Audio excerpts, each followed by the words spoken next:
Day in the life of a college student in De La Salle, exploring through Math Edition. I'm here with... Hi, I'm Karen. Hi, I'm Riz. And Hi, I'm Isha. Math is such an interesting subject. It is all around us, did you know, guys? Like, one example of this is... By studying trajectory, you can be a good basketball player.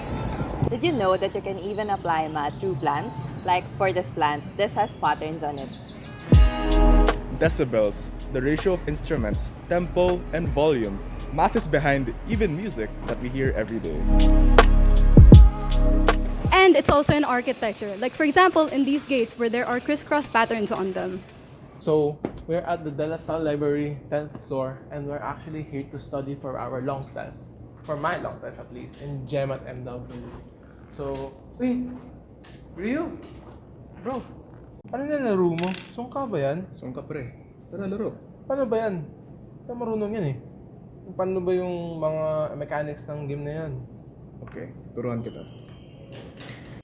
Sungka is a game played by two players, consisting of a board with two big divots on each crosswise side called heads or bases, and 7 smaller divots on each player's side called pockets. The game is played with shells or pebbles, and the pre-game setup consists of each small divot or pocket being filled with 7 shells each, leaving both heads empty. The heads represent the point system of each player. Every time a shell makes it inside the head of a player, it counts as 1 point.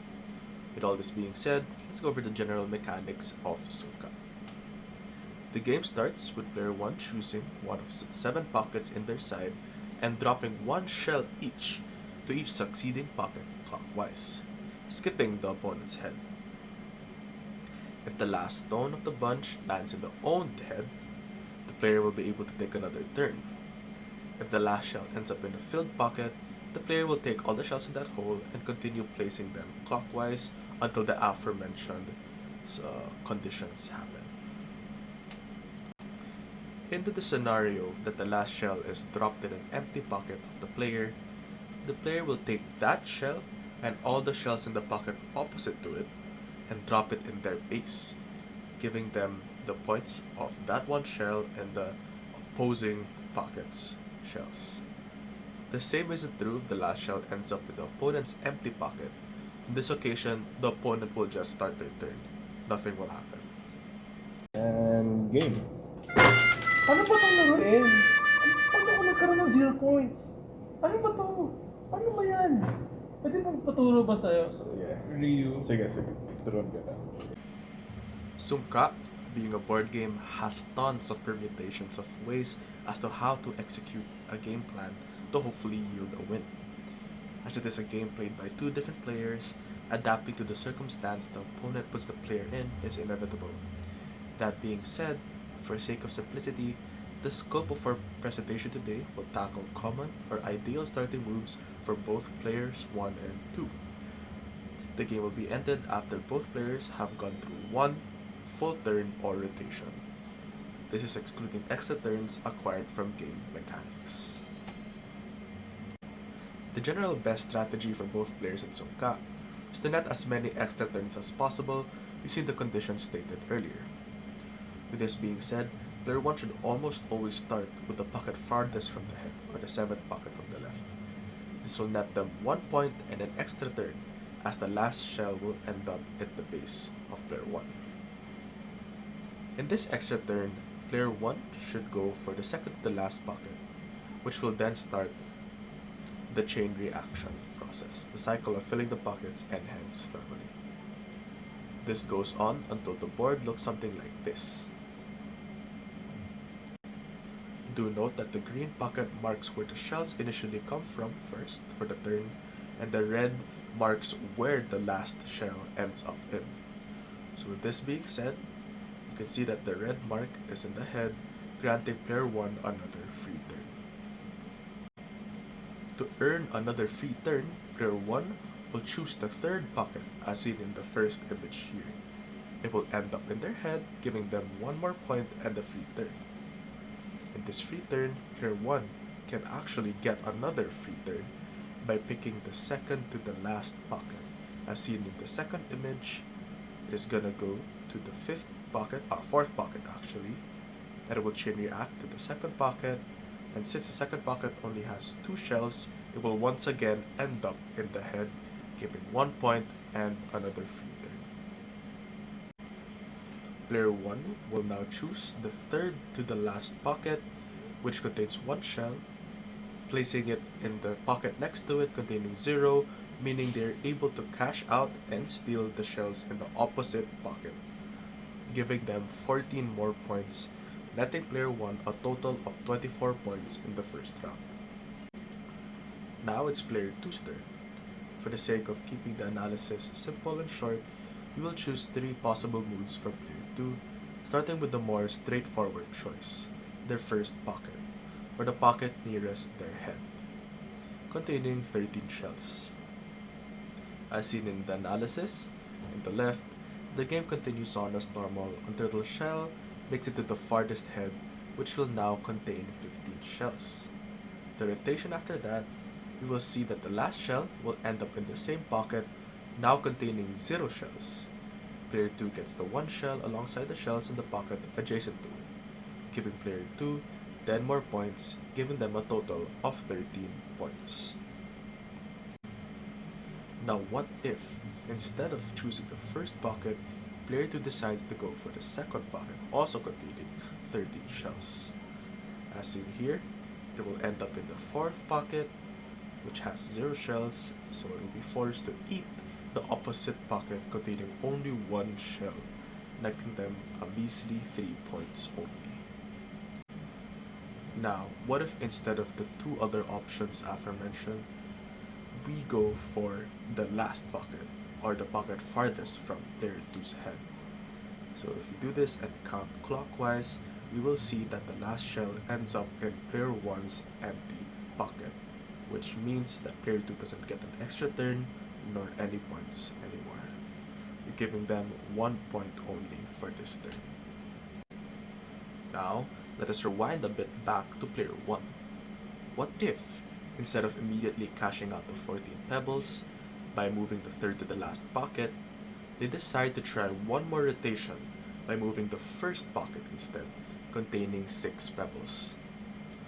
Well, as seen in the diagram, doing so will lead to 1 full rotation with the last shell once again hitting the first pocket, which steals the shells of the opposite side containing 14 points, which actually nets the player 1 26 points instead of 24. After this turn, if player 2 once again opts to move the first pocket nearest their head, containing 14 points, they'll once again be led to a cash out, once again at a disadvantage, getting only 4 points for a total of 6. Just as a side note, if you take a look at it, moving a pocket with 15 shells exactly will cause 1 full rotation ending in the same pocket. So, moving a pocket with 14 will end up the pocket before the one being moved, and so on and so forth. With that being said, if player 2 decides to move their second pocket, second closest to their head, it will end up in the pocket right next to it, containing no shells. This will unfortunately again net player 2 a measly 3 points total. Finally, what if player 2 instead decides to go for the second farthest pocket, containing 6 shells? This will end up in the base, netting them 1 point and an extra turn. Now remember, 15 shells will cause a complete rotation, and seeing as though the potential pockets to steal from player 1 only gives a small number of points, you'll make player 2 decide to go for the third closest pocket, which will once again cause the chain reaction. Once we pause and take a look at the diagram, you'll see that the game will play out normally until once more, the last shell ends up in their base, granting an extra turn. Now there are potentially countless of possible moves from here on, and even moves before. Explaining each one will make this video a lot longer, so for the sake of simplicity, player 2 will play it safe and cash out by moving the farthest pocket containing 1 shell and moving it to the next one containing 0. This will steal player 1's 7 shells, netting player 2 16 points.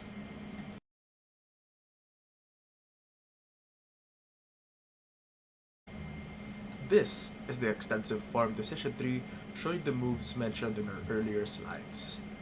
Beginning with player 1 getting 2 free turns, putting them in a situation where they have to choose whether to 1. Cash out for 2 points, netting them 24 points total, or keeping the dice rolling by picking pocket 1. Assuming player 1 knows the outcome of each move, they should go with pocket 1, netting them 26 points, which is 2 more than just cashing out. As this is their preferred move, their preferred outcome is highlighted in blue. As for player 2, they would of course want the most amount of points in one turn, meaning if player 1 were to go with the first pocket, player 2 should answer with their 6th pocket, granting them a free turn. As seen in the other slides, pocket 3 will also be the best outcome in the situation, making this the preferred route of player 2, with the outcome highlighted in color green. Looking at the entire chart, we can see that both players 1 and 2 would prefer player 1 choosing pocket 1 instead of cashing out immediately. The Nash equilibrium for this problem is when player 2 goes for pocket 6 and pocket 3, as it yields the most points for both players 1 and 2, and this is symbolized by both data points being highlighted with their respective colors. Do note that quote-unquote, having the best move here in this analysis was measured based on how many points each player could get in one turn. In a real Sungka game, however, there is much more thought put into each move in each round, such as the positioning of the last shells, or potentially setting up a specific pocket to have a lot more shells, which may grant a bigger cash out in future rounds. Sungka is a complex game, which is why it is one of the most widely appreciated Filipino games both locally and internationally. And that's game. Thank you, bro. Tinalo ka na. Siyempre, tinuruan mo ko eh. Marunong na ako, Isa pa. bro. Bubuksan ko na mata ko. Sige, isa pa. Since I'm done winning against Ryu at Sungka, we will now be studying GEMATM long test. Wait! Ako na una! Hindi! Hindi ako. Sige, nililipat alak ako. Sorry guys, but this is the only available discussion room since it's finals week. Hala, paano na yan? Jack and Boy na yun. Sige, game. Ready ka na ba? Oo. Jack and... Paano ba ako natalo nun? Isipin ko nga. For game Kabanash, we have Filipino game, which is Jack and Boy, and it was analyzed using maximum solution, Nash equilibrium through probability of statistics. Jack and Poy Hale Hale Hoy, Sinong Matalo Siyang Onggoy. Jack and Poy is a Filipino version of rock, paper, and scissors game, which is commonly used to play everywhere to resolve disputes or used to decide who will be going first in some circumstances here in the Philippines. For Jack and Poy, the rock beats scissors but loses against paper. The scissors beats paper but loses against rock. The paper beats rock but loses against scissor. There can be 3 to 5 rounds, but the game ends when somebody gets 3 wins. For the mathematical terms that was used in this module, first we have Nash equilibrium. It is a game theory concept that determines the optimal solution in a non-cooperative game in which player lacks any incentive to change his or her initial strategy. Second, we have Maximin solution. The Maximin strategy is one such strategy in which the player tries to maximize the probability of minimum profit to reduce the degree of risk. Third, we have probability statistics. It denotes the possibility of the outcome of any random event. The meaning of this term is to check the extent to which any event is likely to happen. To analyze the game's maximum strategy, we have to obtain the worst payoffs for both players first. Highlighting the worst payoffs for each strategy for player 1, which is already highlighted in blue, reveals that if player 1 chooses rock, the worst payoff is 0, as is the same for paper and scissors. The same goes for player 2, whose worst payoffs are 0 for all 3 strategies. Analyzing this, we can conclude that there is always a 1 1/3 chance of winning using any 3 choices for the players, with the worst payoff for both players being 0-0 for all 3 choices. Hello, so I'm gonna be talking about the Nash equilibrium for the game Jack and Boy. Technically, in the game Jack and Poi, there is no Nash equilibrium at all. As we can see on the matrix table, that there are no ordered pairs to be seen at all in this game. But we can use probability statistics to find the Nash equilibrium. So what probability statistic means is that we would assume that both player 1 and player 2 would have an equal probability of choosing either rock, paper, or scissors. So it means that they have 1/3 of a chance for for both players to either choose rock, paper, or scissors. So how does that tie into finding the Nash equilibrium? Well, what we can do is we can multiply it with the payoff, with all the payoff of that specific move and the counter of the other player. So if player 1, for example, choose rock, then 1/3 times 0, which is when player 2 also chooses rock, and add it 1/3 times -1 if player 2 chooses paper, plus 1/3 times 1 if player 2 chooses scissors, which is, if you do the math, it's equal to 0. The same goes for player 2. So it's always the same outcome, always 0. So we can see that the Nash equilibrium for the game Jack and Poi with the use of probability statistics would be 0, 0, 0. So it's every payoff would always be 0 for both players, no matter what move they make. So that is the Nash equilibrium for the game Jack and Poi. So me and my friend are about to get lunch in Agno, but we don't know where Agno is, you know? We're like freshmen here. So, there's a map, right? Like, let's just check the map. Sabi ng guard, daan daw tayo sa Henry C. Hall, tapos sa St. Miguel Hall. Pero wait, ano to? St. LaSalle Hall. Ba't parang pa-H? May explanation ba to sa architecture? Ba't pa-H siya? Set patterns we chose is the St. LaSalle Hall. We noticed that the St. LaSalle Hall's layout forms the letter H. And since we know that in the lecture that the letter H is a rosette pattern too, so we thought that it might also be a rosette pattern. For this mathematical analysis, let us assume or let us imagine that the sides of the St. LaSalle Hall are the same height, since technically in the layouts they are of varying heights. One is longer than the other, but for this mathematical analysis, let us imagine that they're the same height. So how do we know if the St. LaSalle Hall is a rosette pattern, or what type of a rosette pattern is the St. LaSalle Hall? So let us check if the St. LaSalle Hall has a reflectional symmetry. So in one of the image, I've added a horizontal and vertical line to check if the St. LaSalle Hall has horizontal and vertical symmetry, which it does. So we can say that the St. LaSalle Hall has reflectional symmetry. Next is if the St. LaSalle Hall has rotational symmetry. So if we rotate the St. LaSalle Hall 180 degrees, it will still form the same shape. So we can say that it has a rotational symmetry, which means that the St. LaSalle Hall is a dihedral rosette pattern. If we are more specific, the St. LaSalle Hall is part of the dihedral group D2. So me and my friend are about to go to class after we're done eating. So, wait, alam mo ba? Tignan mo to. There's my friend right there. I'm so proud of her. Like, grabe. Wow. Yeah, tas, wait, It's part of the chorale team. ganda pa talaga yung logo ng, Lasal. 6 sides, oh. Diba? Ang weird. Diba usually parang, daw talaga siya. Ba't kaya ganyan, no?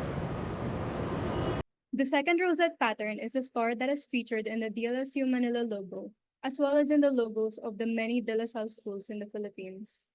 The star features 5 points, which, in looking at the figure at first glance, we can see that it has rotation symmetry. If we spin it at an angle of 72 degrees, the image will stay the same. As for its reflectional symmetry, considering the difference of shades in the right side of the points,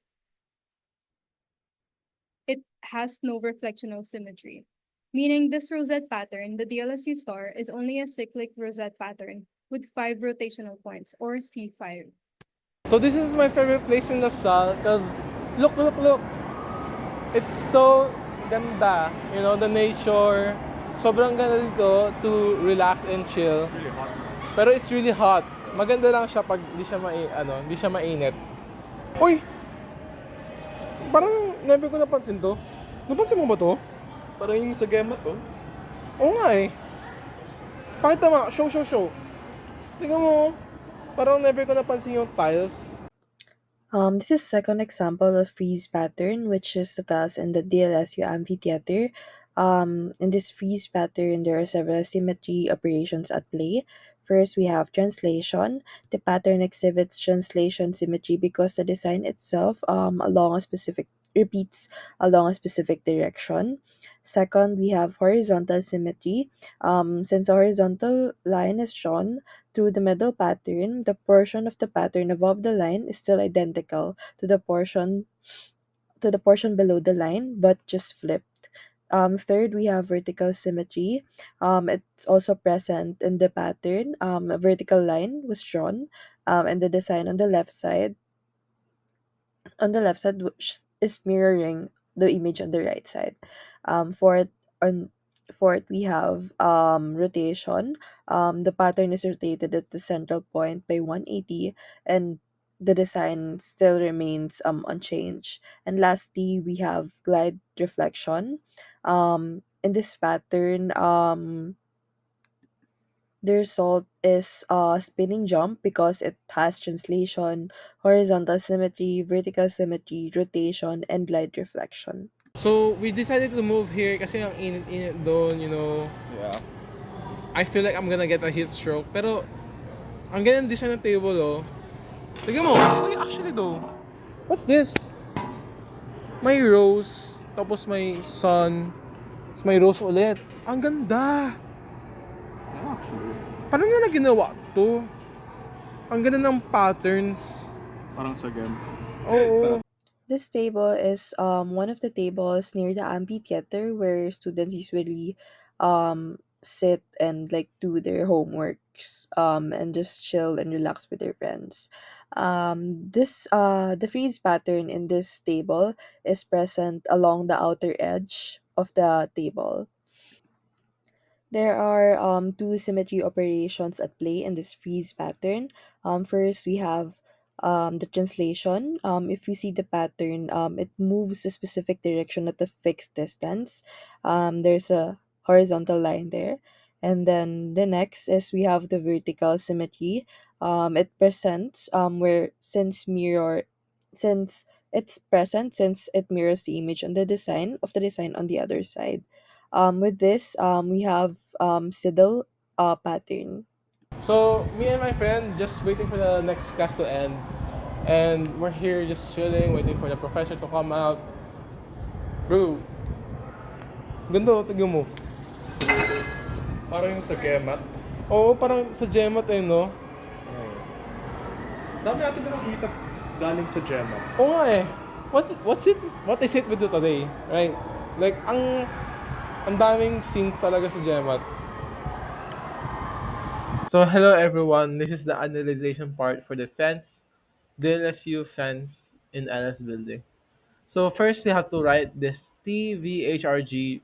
T stands for translation, V stands for vertical symmetry, H stands for horizontal symmetry, R stands for rotation, and G stands for glide reflection. So, we have to check for T first. Is there any translation in that image?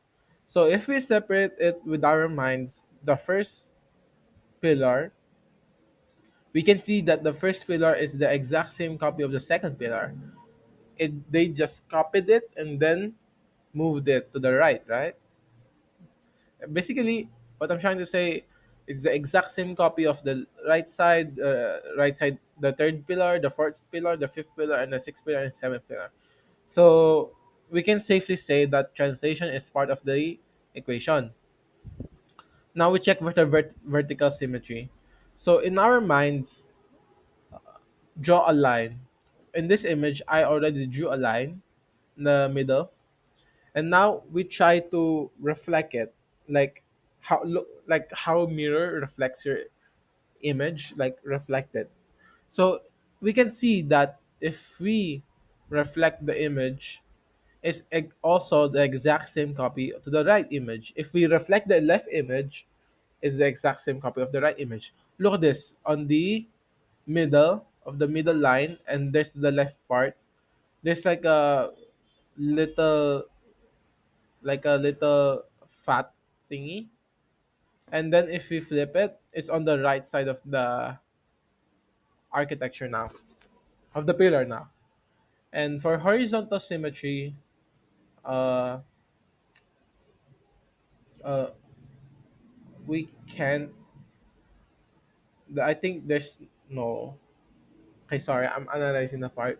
Pero in the horizontal symmetry, as you can see in the line, we also imagine a horizontal line in the middle, and if we check, the upper part of the pillars don't have like a round object, right? It's like a flat tune. But on the below of the below, there's like a round circle in the fence. So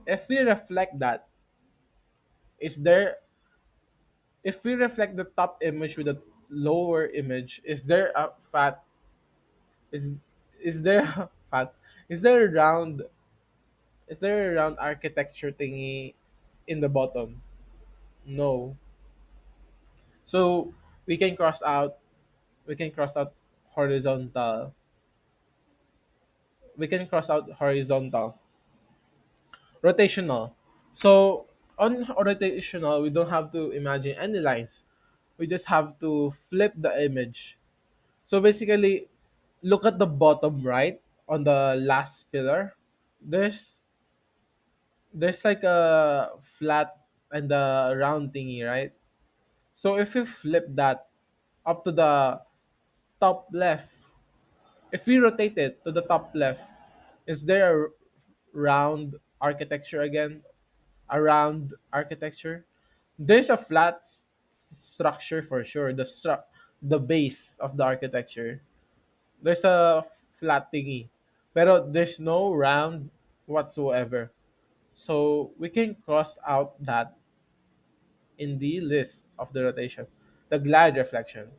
Now, since there's no horizontal symmetry, there is no also glide reflection. So we have to check for the vertical symmetry. So in the glide reflection, we have to reflect the left side, and then we check if there's like a movement. So in this case, wala siyang movement, and we can cross glide reflection out. So we only have translation and vertical symmetry. And in that order, we have sidle, translation and vertical symmetry only. So this freeze pattern is considered as a sidle or sidle. So we're done with classes and we're about to go home. You know. Uy! Sino yan? Nagrupo ko kayo sa GEMAT ah. Oo nga. Ikaw rin ah. Nagrupo ka na sa GEMAT. Our vlog, you know. Thank you Thank you guys for watching. Bye-bye. Bye. Black and point. Black and point. Black and point.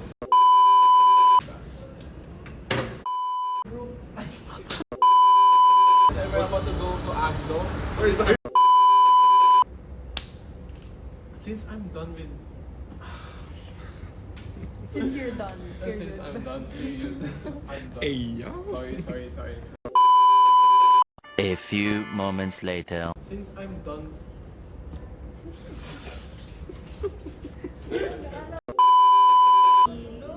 There. Puntahan to say. On the table, cute. Diba, dito yung ano ko. Panalo na ako. Wala na. GG. Wala na, talo ka na. They ask you how you are, you just have to say that you're fine when you're not really fine, but you just can't get into it because they would never understand.